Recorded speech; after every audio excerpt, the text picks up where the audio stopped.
संत तुकाराम का जन्म लगभग 400 वर्ष पूर्व हुआ।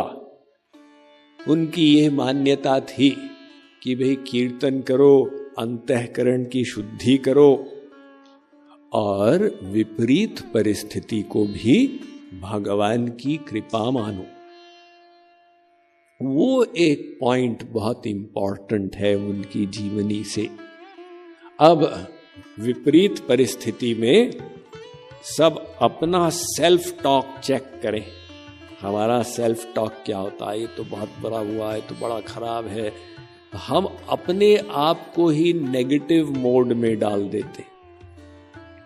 और तुकाराम महाराज उसी परिस्थिति में विभोर होके भक्ति कर रहे हैं, तो उनका जो सेल्फ टॉक होता है वो अलग रहता है। वो क्या सेल्फ टॉक करते हैं कि भगवान कृपा करने की व्यवस्था कर रहे। इनके नाना जी का घर लोहे गांव में था। एक दिन वे वहां गए लोहे गांव, तो सत्संग करते थे। एक गृहस्थ उनके सत्संग में आता था।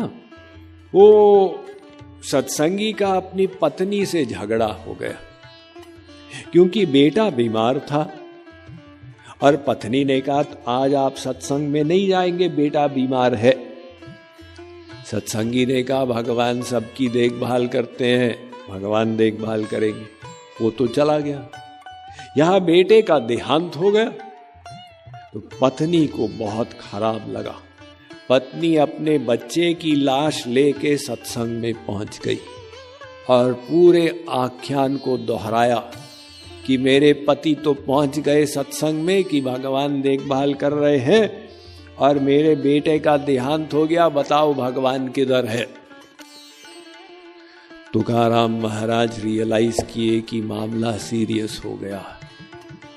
तो उन्होंने सब सत्संगियों को कहा आंख बंद करो और कीर्तन शुरू करो।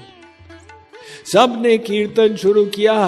कुछ देर के बाद उन्होंने आंख खोली तो देखा कि वो बेटा जो था वो भी बैठा हुआ था और वो भी कीर्तन कर रहा था। भगवान के लिए तो कुछ भी असंभव नहीं है। तो इससे उनकी ख्याति और बढ़ गई। लेकिन हमें तुकाराम महाराज से सीखे लेनी है कि हर चीज में उनकी कृपा मानो, तब हम तुकाराम महाराज के जैसे श्रद्धावान होके चलेंगे।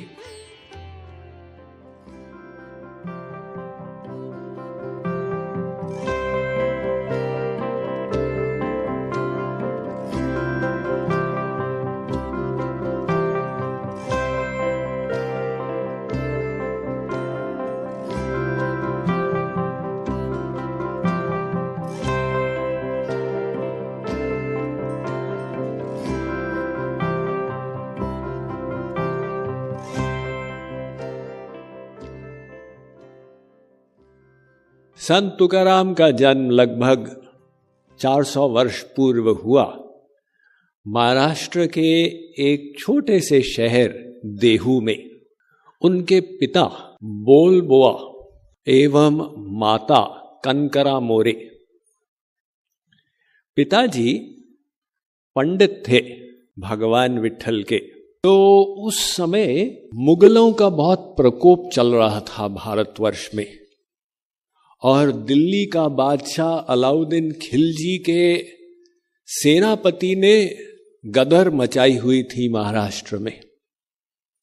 तथापि संत तुकाराम की बाल्यावस्था समृद्धि में ही बीती, किंतु इनके पिता का देहांत हो गया और सब कुछ बदल गया। इनका बड़ा भाई साधु बन गया। इनकी पत्नी राखाबाई और बेटा सूखे में मारे गए। तो तुकाराम बिल्कुल दीनहीन और अकिंचन हो गए।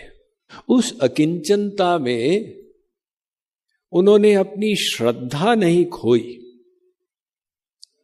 प्राय देखा जाता है कि जहां पर भगवान परीक्षा लेते हैं तो कई लोग अपनी श्रद्धा को डगमगा देते हैं साहब हम तो मंदिर गए थे ऐसा करने के लिए, देखिए भगवान ने क्या कर दिया हमारे साथ, अब हम मंदिर नहीं जाएंगे। लेकिन तुकाराम की श्रद्धा वैसी की वैसी बनी रही।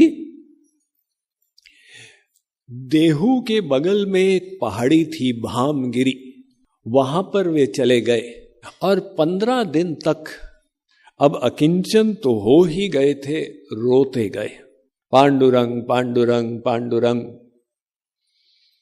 तो वर्णन करते हैं अपने अभंगों में कि वहां बिच्छू भरे रहते थे और इतनी परेशानी, लेकिन वे रोते गए और 15 दिन के बाद भगवान विट्ठलनाथ ने, विट्ठल देव ने उनको दर्शन दिए।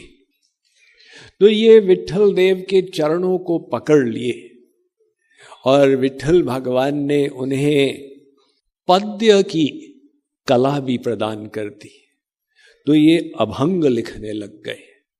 जो इन्होंने कविताएं लिखी हैं उस शैली को अभंग कहते हैं।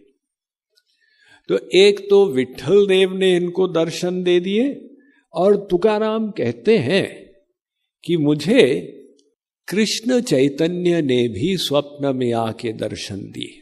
गौरांग महाप्रभु उनके गुरु बने, उनको स्वप्न में दर्शन दिए और शिष्य के रूप में स्वीकार किए और आज्ञा दी हरि नाम का प्रचार करो।